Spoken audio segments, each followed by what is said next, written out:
It's a sad, sad week for the Celtics Catch Up studio as we can no longer achieve that 82-0 record. But nevertheless, we are here. I'm your host, Vinnie Carbone. And I'm Brady Levensohn.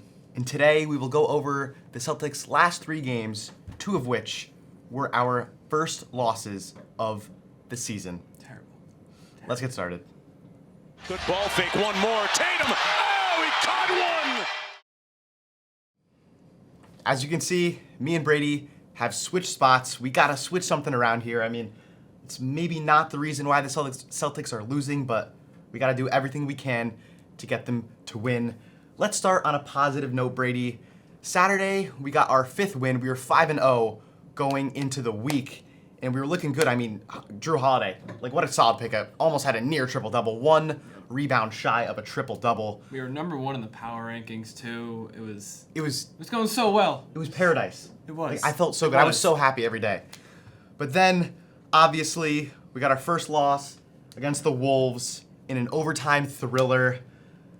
And besides the fact that Ant Edwards literally popped off, like he couldn't miss an OT. Yeah. He went off. There was a very important play at the end of the 4th quarter There was. that we're going to pull up right now. Our future selves are going to pull up the video now. And Brady, we can look at it ourselves. And as we can see, Ant Edwards takes the shot. He misses. Let's look at how many timeouts we have left. We have a timeout. We have a timeout. But Joe Mazzulla's philosophy, we know it. He doesn't like calling this timeout in crunch time. Jaylen Brown ISOs, gets a decent look. Yeah, you got a good look. A great look. But he hits Nothing the wrong front of the with that. rim. They cannot win the game in regulation, so it goes to overtime, which we ultimately fall apart. Yep. Brady, what are your thoughts on Joe Mazzulla's no timeout mindset at the end of those games? Well, it's your typical high risk, high reward philosophy. Like, if it works, he looks like a genius. It doesn't kill the game flow or any current momentum the Celtics might have. But when it doesn't work, such as that night against the Wolves, he looks like an idiot. Mm-hmm.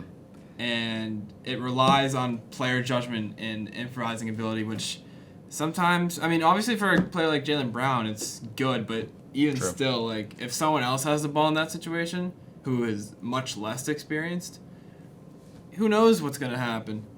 And so it's tough. I mean, it's worked in the past, it hasn't worked in the past, and props to Mazzulla for keeping with it, but who knows? It's just very 50-50. Yes, and in this case, it was a tie game at the time, so it wasn't a game-losing decision at least. Yep. We did have overtime, but obviously we didn't convert in overtime. But our first loss coming in overtime, I mean, that's good. I mean, the only teams that can beat us have to bring us to overtime. But then against the Sixers last night, we kind of fell apart for most of the game. I mean, Tatum had his lowest scoring game of the season. He had 16. His first time he scored less than 20 this in the first 6-7 games and 7 games. And Brady, like we talked about, anyone on a roster can go for 30 every night. I mean, Porzingis had 29, nearly 30. Yep.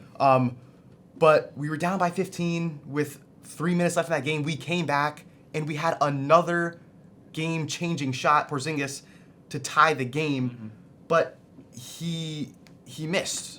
But Brady, are you really worried about how these close games came down to the end for the future of our season? No, I'm not worried at all. I mean, with Timberwolves game, it's hard to overcome big performances like from guys such as Anthony Edwards and just by the teams in general. Like, those are going to happen. Obviously, I mean, we had our hopes up. We wanted to go 82-0, but we're not going to win every game. True. We're going to get outplayed some nights. It happens. And then for the 76ers, like, I'm just happy that we came back, only lost that game by 3 points after as you mentioned, trailing by 15 with 3 minutes left. And so just given that we still played hard in both those games, doesn't worry me. And we have a great chance to bounce back tomorrow night against the Nets. In-season tournament debut for the Celtics. Cam Thomas just went down with an ankle injury. He'll be out for a couple weeks. So he's one of the Nets' leading scorers, so that should hopefully give the Celtics a boost. So no, I am not worried, Vinny. That's great. And Brady, we only have 2 losses, so we could potentially go 80-0 80-2. 80-2. We just flip. All we did was flip 2 digits around. Exactly. I think that's what we're striving for the rest of the season. All right. Yep. Love it. That's going to be all for today's episode of Celtics Catch Up. I hope you guys liked our little switch here. Even though Vinny's a little taller than me now, we have to give him some height. Wow. That's crazy. Celtics play the Nets tomorrow night. As I mentioned, in-season tournament debut. Looking for them to bounce back. But that's all for now. Brady and Vinny signing off. Go Celtics.